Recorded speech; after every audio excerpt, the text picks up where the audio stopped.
It's a Minimalist Monday edition of Optimal Living Daily, episode 2491, The Minimalist Guide to Decluttering Your Home and Your Life by Cylon George of spirituallivingforbusypeople.com. And I'm Justin Malik. And I'm going to keep this intro nice and minimal as we optimize your life. The Minimalist Guide to Decluttering Your Home and Your Life by Cylon George of spirituallivingforbusypeople.com. Quote, "The first step in crafting the life you want is to get rid of everything you don't." Joshua Becker. It happens so gradually, you barely realize it, that your home has become a glorified storage facility. You've got more stuff than you'll ever need or use. You don't even know what's in your various piles anymore. All you know is that it's taking up valuable space and weighing down your soul. You want to tidy things up, but you don't know where to begin. You're overwhelmed, anxious, depressed, and frustrated. My wife and I certainly felt that way. With a family of 8, it's hard keeping our house clutter-free. Then my wife recently stumbled on a little unassuming-looking book called The Life-Changing Magic of Tidying Up by Marie Kondo. You might have heard of it because it's a mega bestseller. Within a few days, our house was turned upside down. Countless bags of our stuff were being hauled off to Goodwill or being given away on FreeCycle. Since I also desired to declutter our home and my soul, I joined in the effort. I picked up the little book and read it for myself. I was interested in the tidying up part of the book, but I was also very interested in the life-changing part. If you feel like you're drowning in your stuff and want a way out, these few takeaways I gleaned from the book may just be the lifeline you need. Number 1, we have relationships with things.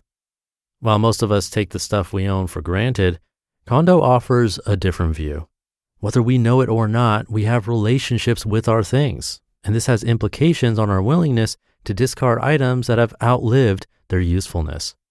Kondo's method takes us outside our comfort zone by advocating that we treat our things as if they were living.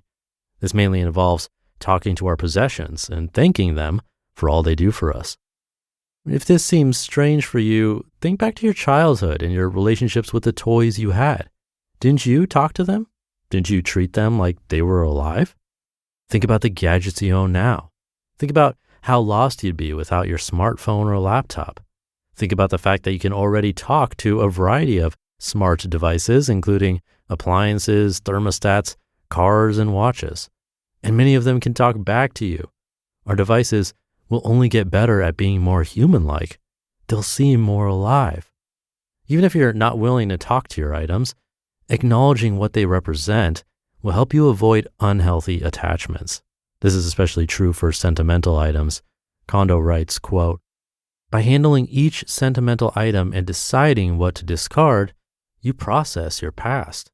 If you just stow these things away in a drawer or cardboard box, before you realize it, your past will become a weight that holds you back and keeps you from living in the here and now," end quote. So ask yourself, what's keeping me from going through my piles of books or papers?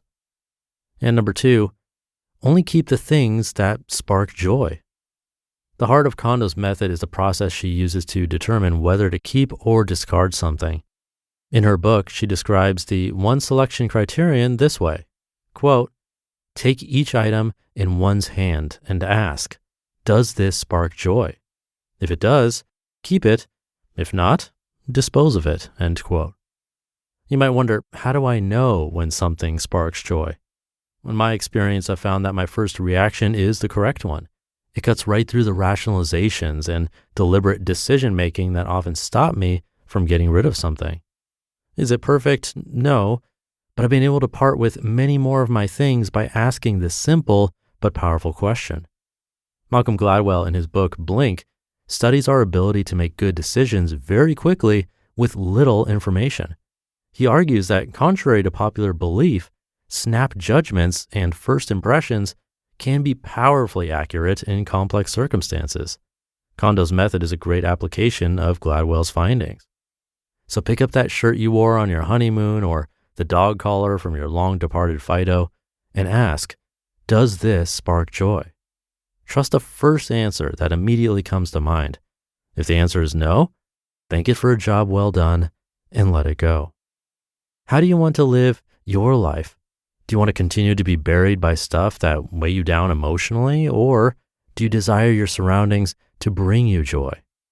Kondo says, quote, "The question of what you want to own is actually the question of how you want to live your life," end quote. If you've decided that you want to lighten your load, take some time to go through the piles and make the hard choices of what to keep and what to let go. You'll feel lighter, happier, and more free. You just listened to the post titled The Minimalist Guide to Decluttering Your Home and Your Life by Cylon George of spirituallivingforbusypeople.com.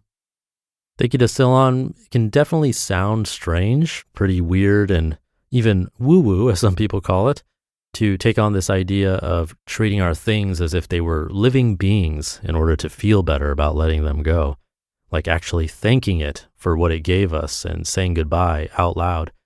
A bit odd, maybe, but Cylon offers a pretty good argument about how when we were younger, boy, did those things really seem alive. Our emotional attachment to things was huge and so obvious. We'd cry if someone even took away a toy. And granted, it could be crying because of the act and not necessarily because of the toy itself, but I'm sure there are many instances where we really missed certain things and had quite crazy obsession with things. I remember naming stuffed animals myself, after all. So I think Marie is onto something here and why the book ended up being a crazy success. And regarding many of the things that we hear on this show, I say if it's not going to hurt, why not give it a shot? If there's even a 1% chance that it helps you simplify your life and find more joy, it's worth a shot. That definitely applies to what we heard today, so why not talk to your things while decluttering? Let me know if you try it. Have a great rest of your day minimizing, and I'll catch you tomorrow where your optimal life awaits.